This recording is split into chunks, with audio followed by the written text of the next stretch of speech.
nə oldu? Türk mənşəli. Hansı tayfadan idilər?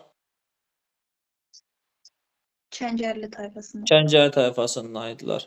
Azərbaycanın hansı hissəsində yaranmışdı bu dövlət? Cənubunda.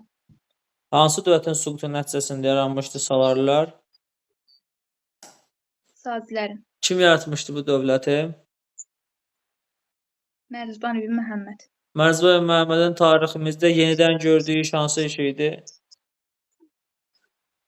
Yusif kimi Azərbaycan vahid dövlətdə birləşdirmişdi. Azərbaycan tarixində Mərzban ibn Məhəmmədin ilkləri nə idi bəs? Vergi sahəsində qanunnamə qəbul etmişdi. Bir də ticarət donanması yaratmışdı. Nəzər ticarət donanması yaratmışdı. Hansı əraziyə uğurlu yürüşləri var? Uğurlu yürüşlər edib. Gürcüstana. Və Gürcüstanın hansı hissəsini işğal edib? Şərqini. Şərqi Gürcüstan. Mərzban ibn Məhəmmədin dövründə hansı faciə baş vermişdi? 944-cü ildə Bərdə faciəsi. Bərdə faciəsini Slavenlər törətmişdi. Mərzban ibn Məhəmməd Bərdənin köməyinə gəlsə də niyə Bərdəyə kömək eləyəməmiş geri qayıtmışdı?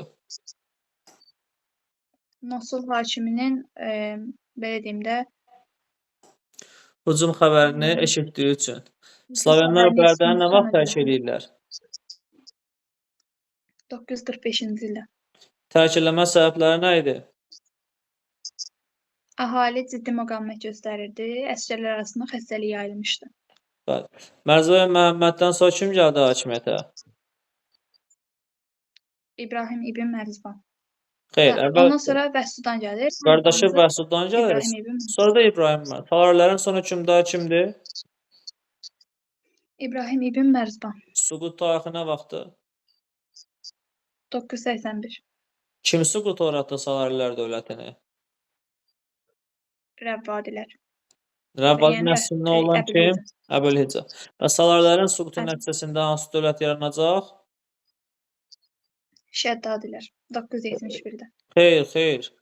Şəddadilər Salarlərin dövründə meydana gəliblər. Salarlərin süqutu nəticəsində yaranan dövlət isə Rəvvadilərdir 981-də. Şəddadilər Salarlərin dövründə meydana gəliblər.